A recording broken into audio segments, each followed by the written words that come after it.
Okay, so we have enough for a quorum, so we'll do the call to order. Since we have folks on Zoom, we have to do roll call first. So Richard Smith present, then we'll just go around on Zoom. Jessica Cannon, present. Goodson, present. Valjean Estes, present. Andrea Bennett, present. All right, perfect. First order of business is approval of the February minutes.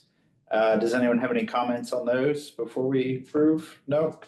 Okay, February minutes are approved, and we'll move on to item number one, our Clean Energy Advisory Committee annual report.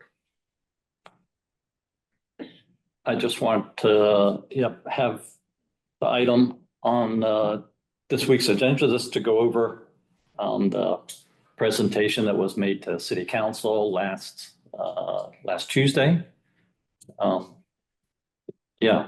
Phyllis, appreciate you being there as well. I know there's a lot of stuff on the agenda, but yeah, it was good to have some other committee members there present in the audience as well. But yeah, Rich gave a great presentation.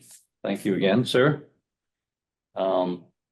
We actually had some good questions from some of the city council members as well, just interested in the work that we're doing, progress that we're making, and the directions. Oh, we got PJ online now too. Hi, PJ. Oh, sorry, I'm late. No, quite all right. In the future, maybe we can put the WebEx link in the email, because the PDF it won't copy for some strange reason. I don't know if anyone else has that issue, but Correct. Yeah. Apologies. Yeah, we can certainly do that moving forward.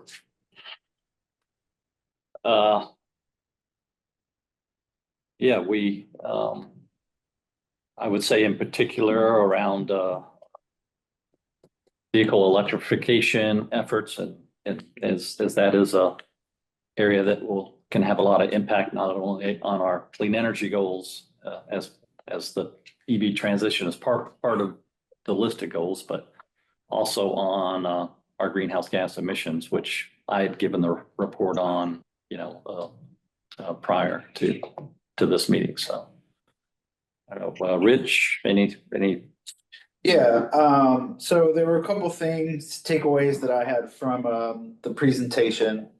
There was more engagement this year. There were some questions, which I took as a positive sign, that they were, actively engaging with the progress that we're making. I think next year, if we can get everyone to attend, that would be great. I don't know how Dave and David felt about it. It was, for me personally, it was a little bit embarrassing that Councilman Joyner took time out of the session to try and recognize us in the audience, and no, Phyllis was the only one that was able to stand up to be recognized, and that seemed to be noticed by the council.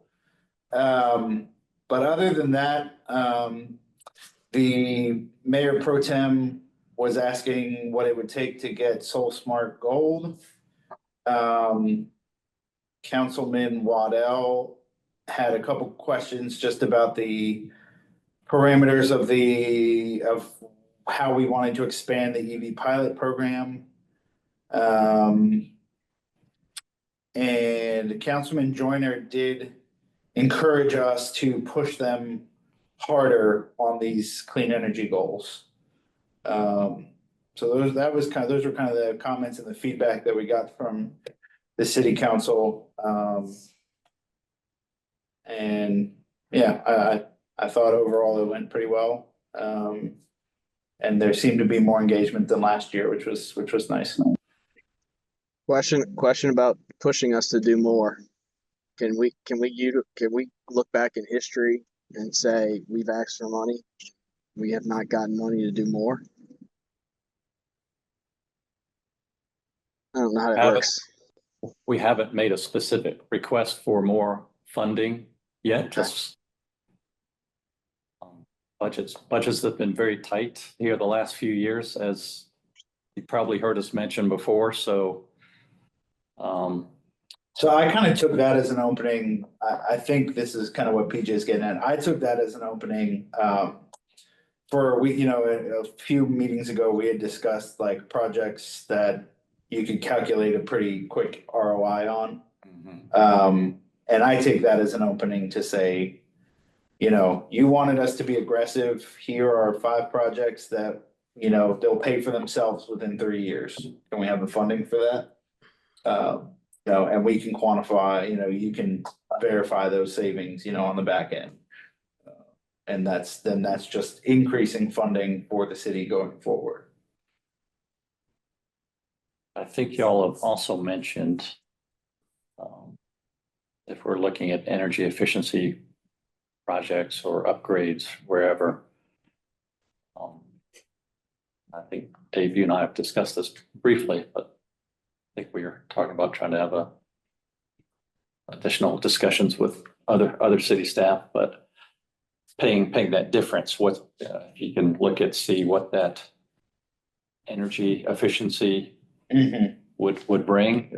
Or if you're trying to putting in equipment that costs a little bit more, but that energy efficiency will provide this much additional savings. Correct. If there's a way that we can get that difference funded. So.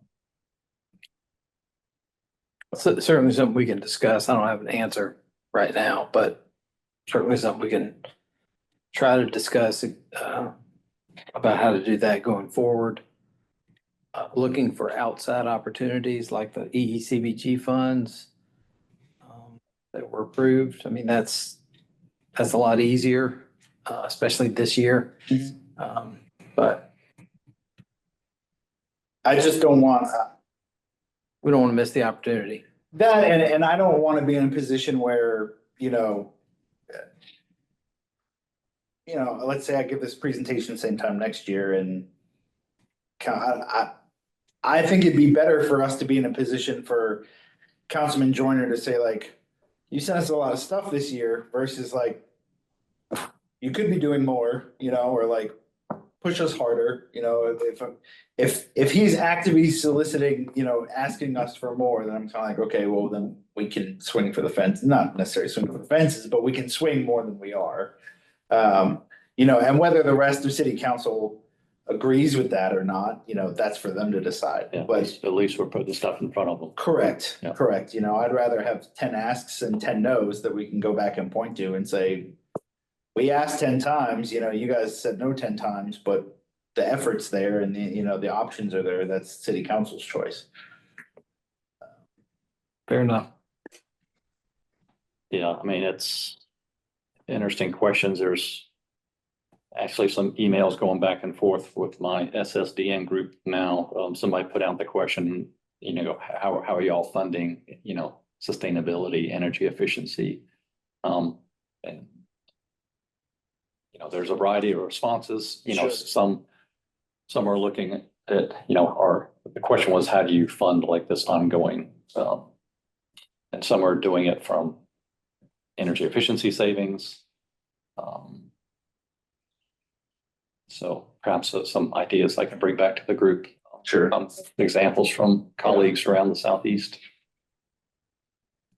I mean, I think, I think there's an opportunity to go at it. You can come at that argument multiple ways. I think there's an opportunity there where you say, this requires short-term funding, but will provide a perennial increase in available funds for the city going forward. I think it's a pretty compelling argument for city, the city any local government is always strapped for cash. Yeah. And so to be able to say like, give me $70,000 up front and, in 2 years from then on, you'll save $70,000 or $35,000 per year or whatever, that's additional funds available to the city. Yeah, or can those funds be set aside in some kind of a energy efficiency? Correct. Yeah. Something to be set up. I think, I mean, to me, it's a compelling argument, if there, it doesn't even have to be, hey, look 10 years down the road. It's literally just like, you can focus on things that are 2 or 3 years down the road within the city council's term or whatever it might be. rebates as well, either from like the Duke Smart Saver program, the design assistance program that we participated in. Could the rebates from those type of activities Go go towards. into our slush fund? Any questions or comments about, meeting? No, I'll Mhm. definitely try to be there next time. I don't know what happened. I No think I, worries. go ahead. We'll definitely try to get it on everyone's schedule, a bit further out beforehand, so, Perfect. folks can plan. I will say, just to kind of echo what Rich says, it's, I've seen a lot of these presentations over the years. It's much less common for committee members to actually be there. So don't feel bad. No, but we should go. There's no I mean, we should go if we can. Yeah, I would applaud everybody that would be able to attend. And it's also not very common for a council member to physically call out people in the audience, eat it. So that's not very common either. But if the more attendance, the better. Absolutely. Got it. All right, moving on to item number 2, DEQ public engagement on NC climate pollution reduction grant. Yeah, not just an opportunity that I wanted to make sure all of y'all knew about. DEQ is holding these in-person sessions to provide a opportunity for public or subject matter experts to comment on their climate pollution reduction grant. So that opportunity is coming up on March 27th. It's going to be out at the Arboretum. There's provided a little 2-pager there just about their process and what they're looking for. A little bit back history on what the grant is trying to accomplish. So really just wanted to get it on everyone's radar if they're interested and available to attend. I certainly plan to be there. Just a good opportunity to provide some engagement and hear and learn a little bit more about what DEQ is. This is a historic amount of funds that they've received, and it's going to be a statewide program, but certainly probably some opportunities for us to provide comments as a community. So just wanted to put it on all of your radars. I also would just mention that given the kind of current political upheaval, any support that can be shown, or not necessarily support, any engagement that can be shown with these programs can only serve to help them. As kind of, it seems like everything and anything's on the chopping block right now. The more people are involved, community members are involved with with different programs, increases their awareness and publicity and increases the likelihood that they'll actually be able to move forward with what they're tasked with doing. So. Yeah. Couldn't agree more. Good point. So moving to item number 3, Charging Smart program. Yeah, well, talk about something perhaps we could bring back in front of city council. This is another opportunity. It's similar to the Soul Smart program. And in fact, they've kind of reworked Soul Smart, and it kind of falls underneath this same umbrella as this new Charging Smart opportunity. Similar to Soul Smart, y'all remember there's different levels of designation that the city can achieve. And the effort is really about showing that the community has some goals and plans that it's trying to achieve in regard to electric vehicle infrastructure and eliminating, again, that red tape for, approval, installation, inspection process, really trying to streamline that so it's as easy as possible for developers or, private property owners to get EV infrastructure installed. There is I included it as well as the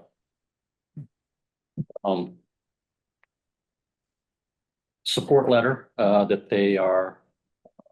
I just provided the templates here in the supporting documents just for the city to review and sign on with, kind of state what some of our city goals are. So, certainly, we've got our fleet, our municipal fleet electrification goals, but whatever we can do to create a positive environment for EV infrastructure across the city would be valuable towards this Charging Smart program.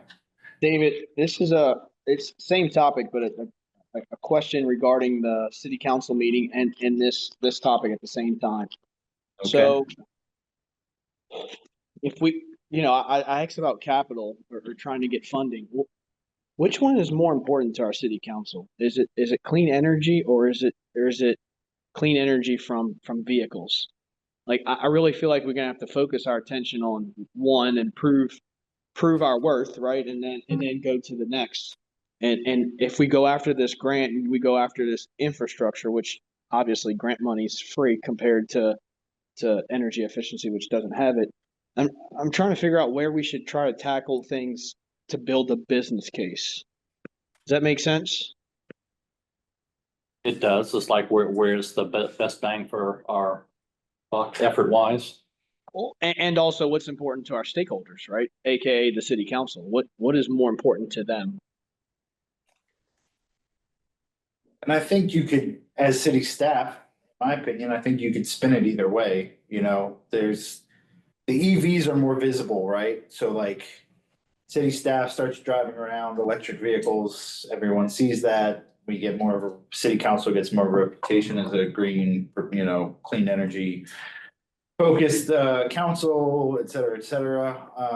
Or you can spin it as you guys focus on energy efficiency and that will free up more dollars for city, operations for, what X, Y, or Z, whatever it is that may be needed.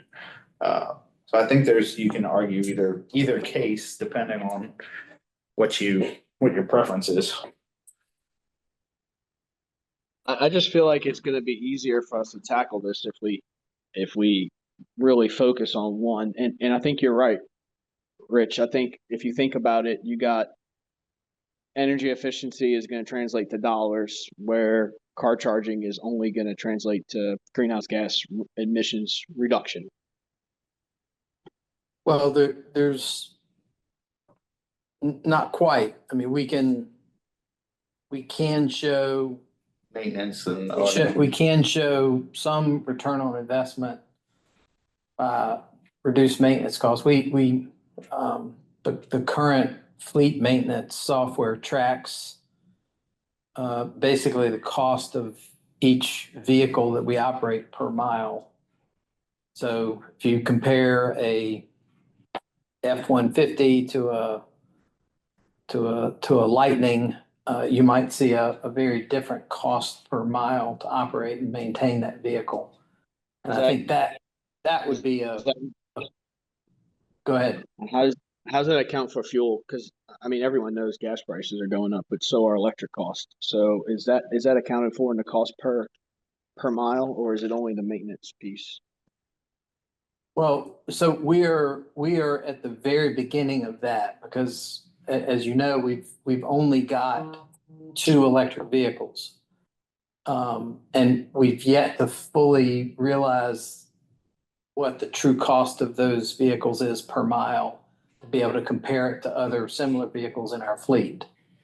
We do have good history on hybrids, so that we know that a hybrid vehicle, for instance, might cost 7 cents per mile for us to operate with fuel and maintenance and insurance, whereas a non-hybrid would cost twice that. And I'm just coming up with numbers there. So I don't really have evidence of that, but I do know that we're at the point now where the chargers that we have for those two vehicles are gonna be able to allocate the electricity used for those vehicles individually. And at that point, we'll be able to capture that cost. So we're gonna get there. We're just not quite there yet. Is there a, are there benchmarks or industry standards we could use? Sure there is. For comparison? I'm not positive. I'm fairly confident that that there's probably some kind of national statistic we could utilize as far as on average an EV costs this much per mile versus a, That's, our upcoming study is, I'm sure we'll pull in that kind of metrics. To your point, PJ, the question of what's more important, let me ask that question and see how we can get to an answer. Because I'm not sure it's gonna be very clear, and it may be different amongst different council members, so. Well, I didn't know if we got some feedback from the city council meeting that they were more keen when we were talking about energy efficiency, or if it was when we were talking about EVs. That's why I asked the question. I didn't get a particular vibe as far as they were leaning one way or another. Councilman Waddell did seem hesitant, like he seemed a little bit more, his question seemed a little bit about the EV pilot program seemed to generate a little bit more out of concern or curiosity, I guess would versus enthusiasm. Would be my reading of that situation. But I didn't feel that they felt strongly one way or another about either of them.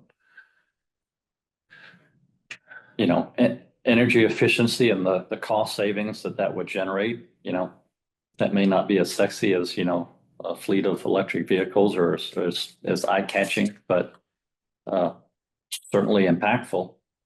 And whatever we can do to Publicize it, make it known. publicize it, best use of taxpayer money, stretching our budget, that certainly has a lot of weight to it as well. Well, and I mean, you could even make it's not as obvious, but you could make the publicity argument for energy efficiency too, particularly here at Skyline, where anyone that's lived here for any period of time, knows the PPD building.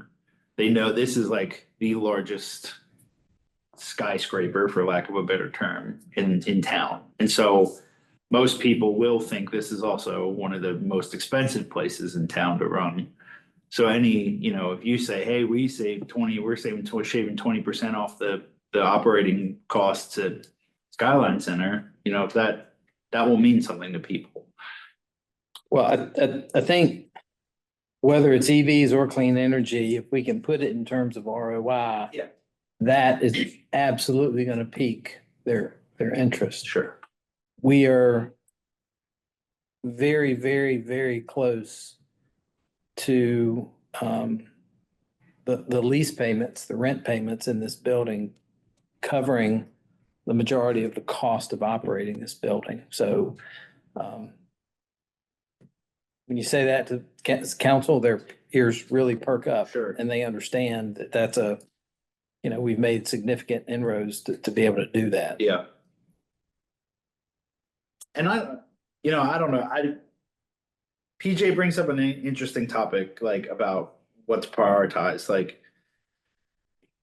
typically I would agree with that, you focus on one thing and you kind of hit that hard until you can get progress on it.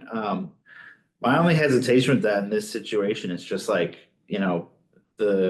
the processes are so long-term and so slow moving here that I kind of worry that, we could push, if we decide to push EVs, it'll take to 2035 for us to get a clean energy, fleet. And then we're kind of way behind the ball on energy efficiency. I don't know. I almost feel like you got to keep pushing both at the same time, just because it's the tortoise versus the tortoise in this case. Yeah. And if you remember, if you go back to when we talked about how do we prioritize things, back when we did like the notepad exercise, the sticky Yeah. note exercise. You know, mine was always energy efficiency, and it still is. But we've had a change in the makeup of the city council, and we're talking about this EV charging. So that was the only reason I asked the question, which was, do we need to change our tactics? And maybe it's spend a little more time on EV versus energy efficiency, or vice versa. And we know we need we need a read from the city council and what their priority is. I could, Let me work on that part. yeah, I couldn't agree more with PJ. I think that it's a very well put, like, I think he put into words something I've been feeling, that like we're missing like the feedback from them, right? Is it's kind of like if they would tell us what their priorities were, it would make it easier for us to create actionable things, you know, like city staff and this committee obviously have our own priorities, but since city council are the ones making the decisions, like if we can align our priorities with theirs, then it just makes for a smoother flowing process. And I know, like, I mean, I understand the challenge from you guys, from your perspective, that like, it's not like city council is just, you know, handing out pamphlets with like, this is what we want you to do. And, you know, last year, we made the invitation for them to come share their thoughts with the committee, and no one's taken us up on that. So, you know, that's. Well, you know, and be aware it's going to be different depending on the council members. Correct. You know, similar to our, you know, legislative agenda topics that we, you know, we offered. It's, some might have agreed with them, some didn't. So what ended up there needed to get 100%, as we mentioned, approval across the board. So Sure. that steers things as well. Yep. One question I had about this recommendation letter is towards the bottom, it says, in order to measure progress along the way, community name will track key metrics related to EV and infrastructure deployment. I guess my question to that is like, what key metrics are you planning on tracking, and who would be responsible for them? Probably me. Okay. I mean, you can track a variety of metrics, EV infrastructure installed in the community. I mean, and there's, you know. And if the answer is you're tracking them, then I'm less concerned about it. I just didn't want to create a potential roadblock for city council, or city staff to say like, well, this is gonna require additional manpower, you know, to track this stuff. But if you're volunteering to add it to your plate, then it's less of a concern. Well, it's like the Soul Smart stuff. I mean, there's a metrics tracking point for that as well, which is, I mean, it's easy to pull that kind of info. Perfect. You know, registered EVs that are in the county, that kind of. Sure. Okay. I've got sources that I could pull all of that stuff Excellent. quickly on. So committee action, you'd be looking for us to make a recommendation to endorse this program and submit this recommendation letter to city council. You know, first, you know, it's asking for a signature from somebody within the city with the, we would have to figure out who that should be. But yeah, I was hoping to get the committee's vote to support this program. Again, it's similar to Soul Smart. Sure. As one of our goals for this next year is to achieve that next level of Soul Smart. Yeah. Already in conversation with my county colleague in regard to that. This could be an additional similar type program that we could push and support, and you know, council's asking for things to come in front of them. This would be another great opportunity. There any more questions or discussions about this topic? Not hearing any. In that case, I'll make a motion to. I'm in agreement. Yeah, sorry. Okay, sounds good. In that case, I'll make a motion to make a recommendation from this committee to support enrollment in the Charging Smart program. Is there a second? Yes. Jessica did it first. Jessica second. Perfect. Then we need to do a roll call vote, for Zoom. So first present, Richard Smith, aye. And then we'll go around the room on Zoom. Jessica Cannon, I. Phyllis Goodson, aye. Valjean Estes, aye.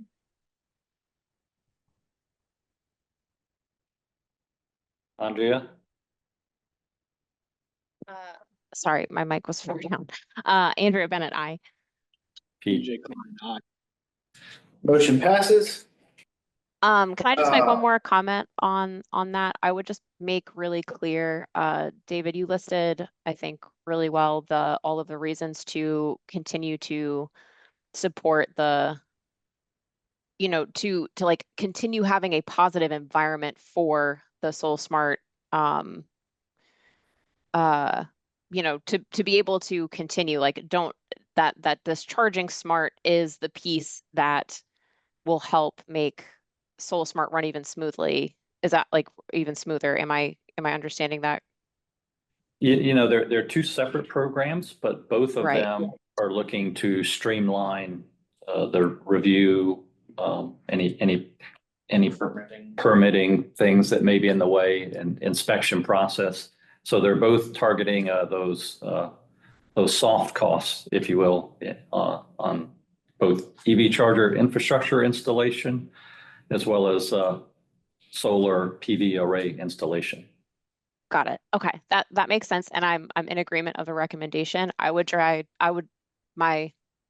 My suggestion is only to make that line really clear in the recommendation letter, because otherwise it could seem like, oh, there are hidden costs or additional costs that weren't initially presented as part of Soul Smart. And so just to say that like this is an add-on or, an additional thing, but it is to reduce or mitigate those other soft costs like you mentioned, and just to say that they work really well in tandem. Because I don't know, I just feel like budget wise, if we're recommending an addition to something that was approved, I would just want to be really clear about the added benefits for the additional Well, cost. I think it's not that, well, so there's no additional cost, right? No, To participate. So there's no additional cost for the city to participate. And I do think Dave will make it clear that these are in fact two separate programs. Like this is a additional separate program, not, it's of the same vein, but it's not a partner or conjoined with correct. the Soul Smart. It should operate much the same way that the Soul Smart program does, but it is in fact a separate program from the Soul Smart program.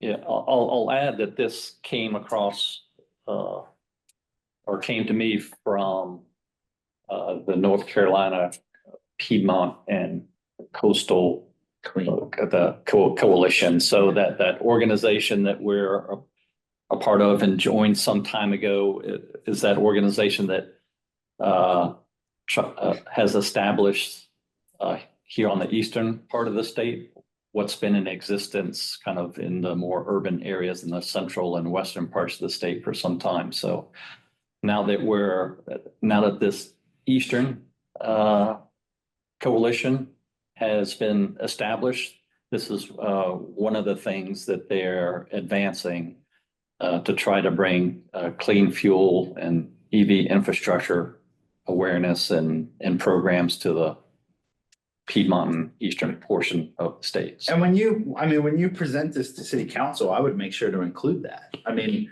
make sure that you're patting yourselves on the back and city council as far as saying, through the Clean Energy Committee and through David, we recommended that we participate in this Clean Communities. Yeah, which was City council approved that measure, and because of that, now we're being presented with this, this opportunity. Chain reaction. Yeah, Yeah. and so they can see the positive momentum and the actual change on the ground as well. Yeah, it's, one of the things we included for our FY or 2025 focus area under fleet electrification. I don't know, I think all of y'all probably have a copy or, of the annual report. So in our 2025 focus areas. Yes. Mentions the Piedmont and coastal North Carolina clean communities. And this program came to me from them. So. Yeah, and just to take Wow. it back to what y'all were talking about earlier with city council and everything, like I think that ultimately, you know, if the focus areas were presented, it includes energy efficiency and fleet electrification along with policy, legislation, and communications. I think we've made our priorities pretty clear by presenting these focus areas for 2025 forward, and now we are, you know, we're bringing the receipts, like bringing the receipts of, yes, like this was, you know, it said that that our focus would be on the Piedmont and coastal North Carolina clean community meetings.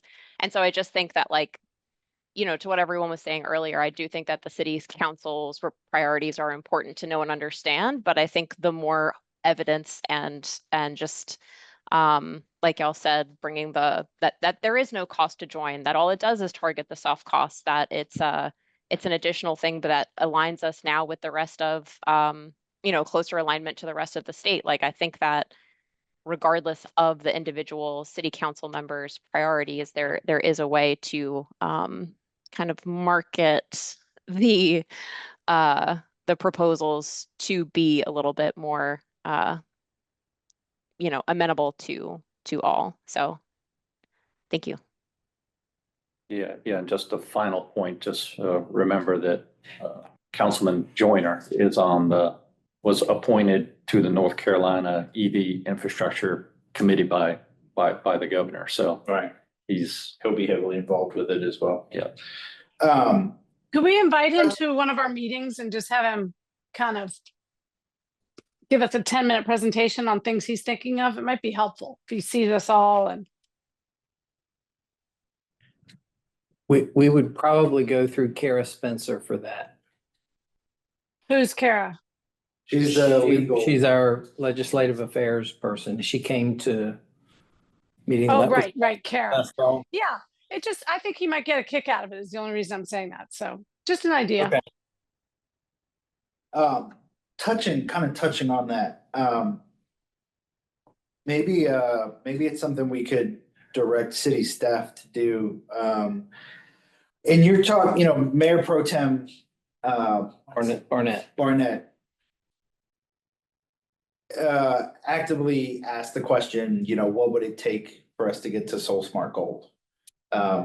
Maybe we can just, in the discussions with the county sustainability manager, we can put that weather balloon up there and see what's involved and see how open they would be to that. Cause I mean, if we give them a presentation this year saying we're trying for silver, Councilmember Barnett asks, could we get gold? And then next year, we're able to come back to them and say, hey, we're shooting for silver. You guys mentioned gold. We were able to get gold, you know, so then that's it's always platinum.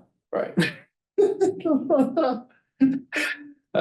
Each year we just add another level. Yeah, so, you know, if it's something that is doable, you know, it's not gonna be like an impossible lift, or it's something that, like, if city council, hey, you guys suggested maybe we should look at gold with your participation, or, you know, with your help, we could get that, then, you know, maybe you skip yourself a step. It's a good question to ask. Yeah.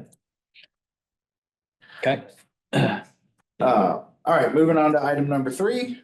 Yeah, we Actually, it's item number 4. There's Sorry. two item 3s. Yes, okay. Okay, so we're on item 3. Oh, sorry about that. Yes, we're moving on to the Duke Energy topic. There you go. Power Pair program. And then, well, yes, so let's start with that. Yeah, this is like really just kind of an update, if you will. Or I shouldn't say update because I haven't talked about it yet. But last week, Duke invited us to participate in an interview. So I participated last week with they had a third party group doing the interview, but it was in regard to a Power Pair program that they're considering pushing out to non-residential customers. So if y'all not aware of what the Power Pair program is, it's solar plus storage, battery storage that has been offered to the residential sector here in North Carolina. And it looks like they're going to be taking some kind of a program back to the Utilities Commission to expand that out beyond just the residential sector. So the interview, they were talking or asking about, what are our goals here within the city? Do we have any existing solar, or are we considering putting solar on, additional facilities going forward? And, is battery storage part of that consideration as well? Kind of what resiliency goals do we have where that could be of benefit? So my responses to most of those, all of those were basically yes. We do have clean energy goals. We've got existing solar on a few facilities currently. We'd like to do more for us to help achieve our clean energy goals. And while battery storage is, pretty new technology, I guess they were asking what would be our goals, or if we did do battery storage, what would be the goals or project requirements in regard to installing that. And from what I've heard from colleagues who around the Southeast who have done some storage, they really just use it for kind of that peak shaving ability, to just activate it during those super hot days or whatever, super cold mornings perhaps, to kind of trim and not have to pay those higher fees during peak demand times. So Which could be substantial. yes, very much so. Is there, I'm not familiar with the tech, with the battery storage stuff. I mean, is there the capability to utilize it, like, say, for your emergency ops center as a, rather than relying on generators and diesel first line, we have these battery storage? Not for long term. Okay. Yeah, so battery coupled with something is okay, right? If you had it coupled with the generator. Right. The other way to think about this too is there's a demand side management program, and I don't know, you have to have a certain tier generator, but I'm pretty sure the Skyline Center as well as the police headquarters has a generator that you can use in peak hours. Yeah. That's one program I know they're working on, where they discuss. That was another big topic of the interview is, would we be willing to participate in a DSM program if we were doing any kind of solar plus battery storage? And if so, what frequency would we be comfortable with? How much notification would we require before they tapped into it?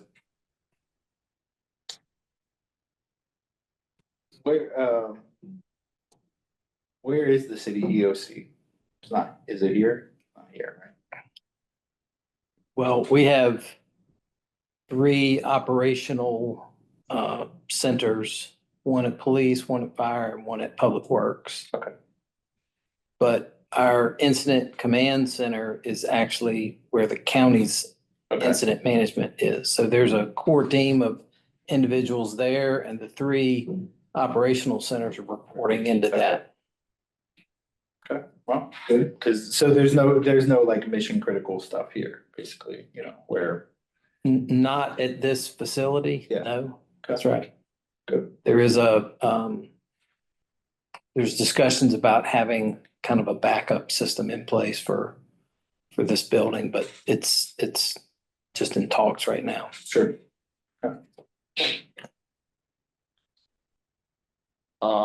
Yeah, so I really just wanted to make you all aware of this potential program that Duke is offering. There were going to be some potential incentives for installation and that kind of thing, but they didn't have any, solid numbers or anything like that they can share. It's very much just an exploratory interview, but it's certainly interesting that they're considering implementing this at the statewide level. PJ, I don't know if you have any other experience with this type of program, as you do stuff, across the country. David, No. I would love to have some offline discussions with you about the Okay. trend and where this is going and Okay. kind of what their long-term goal is, though they're not going to speak about it at this point in time. Yeah, that would be a great discussion, Phyllis. Perhaps we can connect here soon. Would like to hear what you have to say about it. Be great. PJ?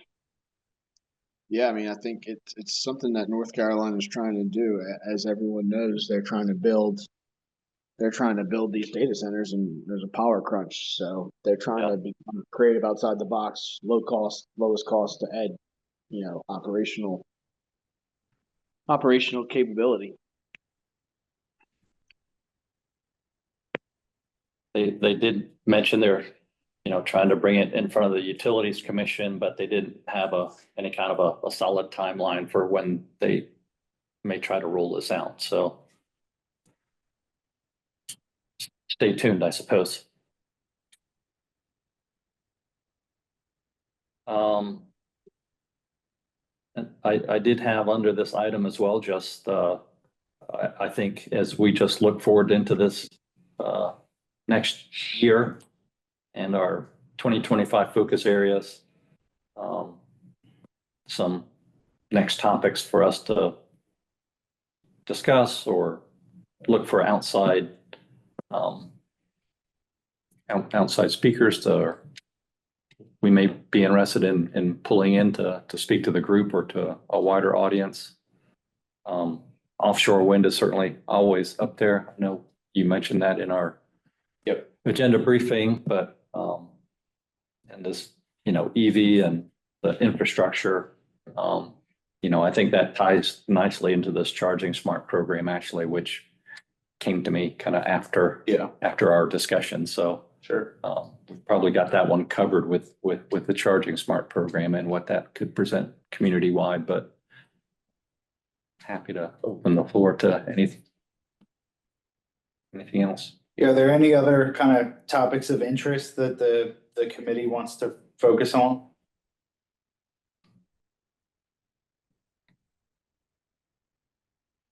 Not hearing any? Okay. Those are big ones. Yeah, so we can move to other updates.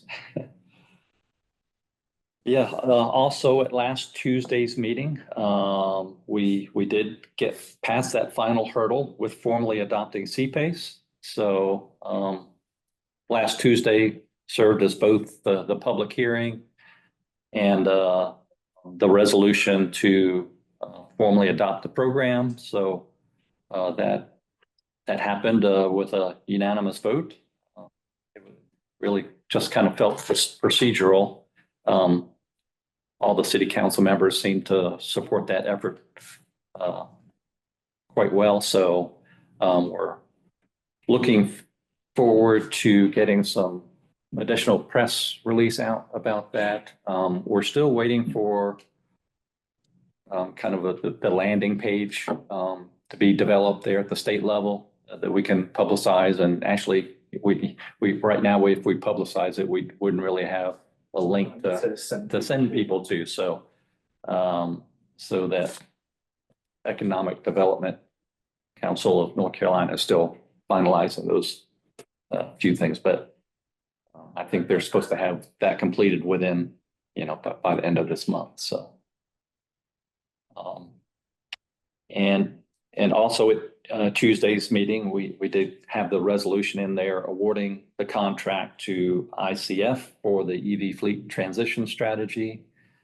And, right now we're in the process of um, uh, getting them set up as an official vendor for the city and getting the contract documents over to them. So once all that's in place, we hope to be able to hit the ground running and, getting them the initial data that they require and then setting up some in-person meetings here in the city. So, Did they give you any kind of indication of what the timeline from when they get to start to their finishes? they said like 6 to 8 months. Okay. So hopefully this year we can make some significant progress towards getting that complete and getting some initial recommendations out there. Budget proposals are due December, January?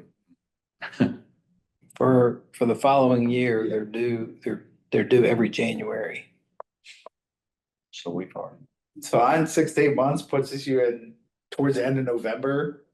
Yeah, perfect. It gives you like 3 weeks to factor that into your budget requests. But we'll be,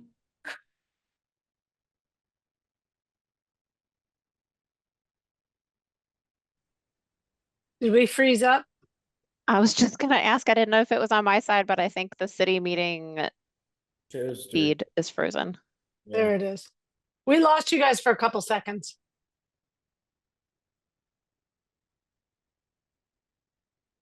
Maybe longer. Oh, boy. Oh, literally, okay. We lost you guys for a couple seconds. And you're muted if you're talking to us. Can you We hear us can't hear now? you guys. Now Yeah, we can hear you now. We lost you for a minute there. Yeah, we had a glitch, sorry there. we actually got notice. It was either Monday or Tuesday, council meeting being on Tuesday, we actually got notice one of those 2 days that Funding had been. we were good to go. Okay, So, right, but it didn't come up from council. Yeah, okay, cool. in case y'all didn't hear that, the EV transition study is certainly dependent on being able to get our EECBG grant funds. And we did receive word just before the council meeting, the day before, that from my Department of Energy contract emailed that the funds are good to go. Go ahead and proceed. So that was well-received news. I was certainly nervous about the status of that funding. So that was good news. Absolutely. That's all that we have on the docket. Anyone have any questions, comments, concerns, and or any topics they'd like to discuss at next month's meeting? Andrea? Yes, I couldn't get off mute early or fast enough, so apologies to go back to something that you said earlier, but it was just about any ideas for future sessions where we invite guest speakers and things like that. In our fourth focus area for 2025, we do have communications, collaborating with the communication department regularly, and then utilizing the quarterly Wilmington Current newsletter. I'm just wondering, and it might not have even been, honestly, y'all, I've been here for like almost 4 or 5 years, which feels crazy, but I think it might have been during the ad hoc committee, potentially. I don't know how far back it was, or maybe I was sick and y'all have had them since, and I apologize.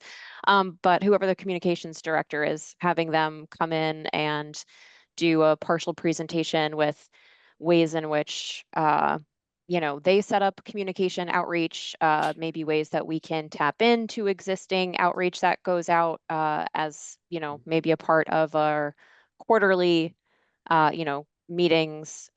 Maybe we just make sure to have a blurb that goes into the current newsletter, or, I don't know if there's even a more frequent cadence where, and maybe city staff, maybe you'll know this better, like, is there a form to get added to some sort of communication? Like, is there some sort of requirements where we fill out the messaging that we want to put out around anything? Just with that being one of our focus areas for this year, I'm just wondering how we plan to tackle getting better at that. And maybe I'm frozen now. No, I hear you. Oh, you boy, can? they Okay. Yeah. Dude, I think they're frozen. I think they're, okay. The old Skyline Center. Maybe they're- Oh, Lord. Oh, we lost them. Maybe they're having like an isolation event. Yeah. What does that Testing mean? the IT That's network. scary. Testing the IT network. In case you. Okay. Okay. Oh, they're back. We're back. Sorry, Andrew, we lost a little bit of what you said, At the end there. at the end, so. Yeah, I was just wondering how we're going to tackle that fourth area of focus of collaborating more deeply with the communications department. Actually, that's a pretty timely question because they are knee deep in a project to roll out a new internal communications tool. And I think it will lend itself very well to much easier communication at least with all internal city employees. But I'd be happy to talk to him about coming back and talking about other opportunities to spread the word. Andrea, were you here for the one meeting that he did attend with us probably about a year ago now, 2 years? I think. Year and It a was half. it was over at 305 Chestnut. So it was after the ad hoc task force, Yeah. but before we moved over here. Andrea, did you attend that meeting with us? Cause he did come in one time before. Yeah, he did. It was Jared, right? Yep. Jared, yeah. Yeah, I remember him being there. I couldn't tell you the timeline. But if they're, I'm really just kind of asking, which is what you're saying, like, are there formal requirements or passovers for those communications, or is it just like someone sends Jared an email and then something goes out, which I can't imagine that being the case. And so that's what I'm just wondering, like, if there is some sort of form or submitting or something where, we just are able to do a little bit more proactively to get. I remember like I don't know why in my head, like one of the key takeaways I took from his discussion with him was he had stated that they're very deliberate in their communications and that there are only a finite amount of communications they can make to keep them impactful. And so they have to consider all things before putting out something on as a public communication. Which at least at the time, and I mean, still currently, I kind of took that to mean like, unless it's something that we think is important, we're not really gonna put it out there. Would love Which- to know his standards and requirements for determining what is important enough to communicate. Same here. Well, yeah, why don't we see if he can join us again here at an upcoming meeting? Yeah, we can do that. Sounds good. Thank you. Thank you. I just have one quick question, respecting everyone's time, and I don't know if y'all discussed it much last time. I didn't see it in the notes. I don't think, have we talked about wind and the whole election and the trashing of that plan? And I know it's not immediately germane to what we do, but I was just curious if this group had any assessments. Well, Jessica, I think we talked about it a little bit, but I think there's more than just the election. Well, I think there is more than just the election. I think it's a lot to do with what's going on in North Carolina as well. Last I heard, and I'll have to go back and double check, so don't quote me on this. I know this is recorded, but I'm pretty sure that North Carolina has taken a pause position on wind as well. Okay. And I think At the executive level or at the legislative level? Well, it's at the Utilities Commission level. So if you go look, I don't know if any of you saw, but Chair Mitchell had decided to step down as the chair, and there has been a new appointment to the Utilities Commission, and Commissioner Duffley has just accepted a new role at NARUC, and I believe in May. That could be May. I think there's going to be a new appointment on the Utilities Commission. So I think there's a lot of moving pieces that we have to wait to see. But if I'm not mistaken, I swore I had seen something. I'll have to go back and I can talk with you about this offline, Jessica, but I'm pretty sure I saw something that slowed down some of the offshore wind. And it has to do with the presidential election and things going on in the state. Got it. Yeah, okay, I was just curious. So Thank you. And I can research it too.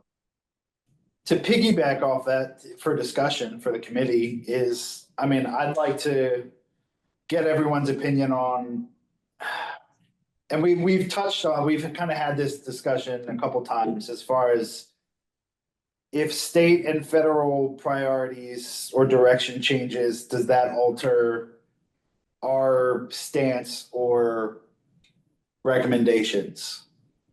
You know, everyone knows this is kind of my passion point, but just in general, I'm kind of the mind that despite what the federal or state legislature or administration may be pivoting towards, I don't think that necessarily should change what our advocacy or what our recommendations are.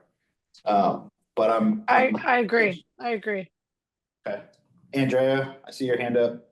Yep, I would just add, if I think about this from a service standpoint, I think it's our job on the committee to serve in the best faith effort of what the science and research and everything is. And so I would agree. I would say that perhaps how we strategically position something might change, but that the meat of what we are doing should hold true based on the charters and what we've been doing. Sounds good. Okay, yes, I would, that's how I feel. The way I kind of look at it is like, if this committee takes a position that offshore wind is something that should be investigated or further developed or supported, or insert your word here.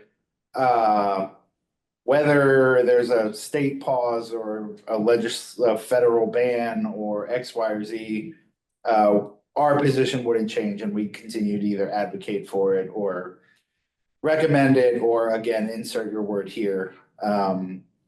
So I would just encourage the committee going forward that to make sure that these are things that we're, just because they're not priorities for the state and federal government doesn't mean that we're allowing them, doesn't mean that they're falling off as priorities for us as well. Yeah, and I'm gonna take a different spin on this, Rich, in this sense. We have advocated for clean energy, and I think we've always talked about being generation agnostic, in that we want clean energy at the lowest cost possible. And if wind happens to be cheaper than other clean energy technologies, then so be it. But it was more about advocating for clean energy than a particular technology. Is that a true statement or a fair statement? I think that's a fair statement. I don't think it's necessarily written in stone, like hard black and white. We're only caring about the bottom dollar at the exclusion of everything else. But I think in general, I agree with you. You know, given to renewable sources of energy, if you know we can all agree that they're equally as clean, then you know the cheaper one would be the better option.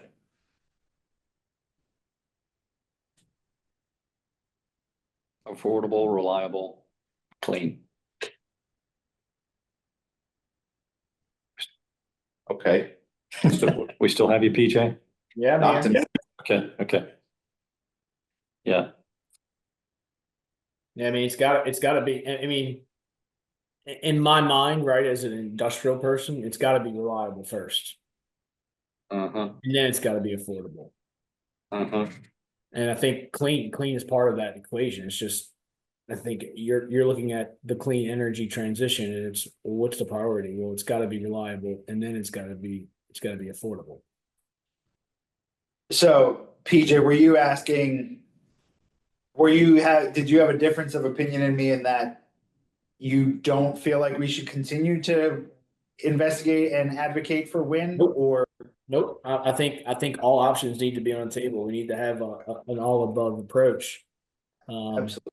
But I do think when we compare technologies, that, you know, we have to make sure we're comparing apples to apples, right? Batteries, if you said to me 3 years ago, oh, we should invest all this money in batteries, I tell you, you're crazy. It doesn't have the capacity it has. Well, that's proven today that they've increased the capacity and they're more reliable, and time goes on, they're gonna get better. And I think that's gonna happen with the cost of solar. And we saw the solar prices from 15 years ago go down. We've seen the wind prices come down. There's obviously a lot of question marks about federal funding and some of the credits that are going to be offered for wind. But I think at the end of the day, our goal as a group is to ensure that we have a clean energy source.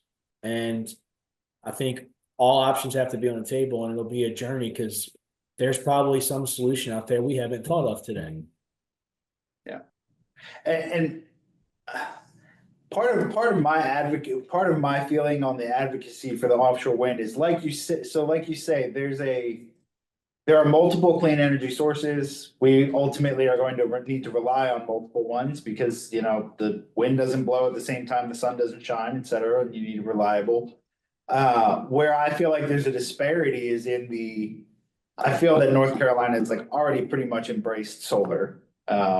You know, Duke Energy is widely implementing solar. Most people have gotten over the like ugly roofs thing and they're putting solar on their roofs, and there doesn't seem to be a lot of resistance to it, where there does still seem to be a pretty strong resistance to the idea of seeing a wind turbine when you look out your beachfront window. And so that's where I feel like there's a little bit more advocacy on our part, or, you know, insert your word here, on our part, where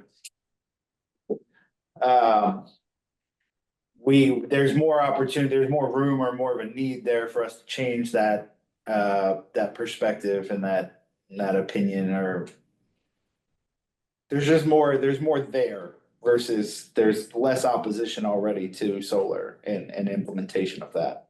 I think we need to advocate for all and every available resource that's available to us. I mean, think about this crazy thought, but what if some company comes in and says, hey, the Cape Fear River has just great potential and we should put, you know, water turbines in there and capture some of that flow, you know, and pump it right into the city of Wilmington. That's not being talked about today, but if we wrote today that we want to advocate for wind and then that's all we want to advocate for, well, then I think we're foolish because of future opportunities. I 100% agree. I agree with you. I was waiting for that nuclear fusion company to come and plop down here. Oh, there'll be plenty of opposition to that too, I'm sure. Fusion. Okay, sounds good. Do we have any other topics for discussion from the committee? Comments, feedback, anything? No? Okay, well, we appreciate everybody's time, and I guess we'll see everybody next month. All right, Thanks. thanks a lot, guys. Thank you. Appreciate it. Everybody. Bye-bye. Hope to be in You person. did a great job on last week, though. Thank you, Phyllis. I appreciate it. Take care. I would have been Bye. there had I known. Must have missed it. I didn't get a calendar invite. Well, David did as well. Yeah. So everybody that got up and spoke, all of you did great on your individual pieces. We'll make sure everybody's well aware for next year's big reporting. Yeah, let's Sounds hope it's good. just a shorter meeting. Yes. Thanks, guys. Yeah. I know. Bye. Bye-bye.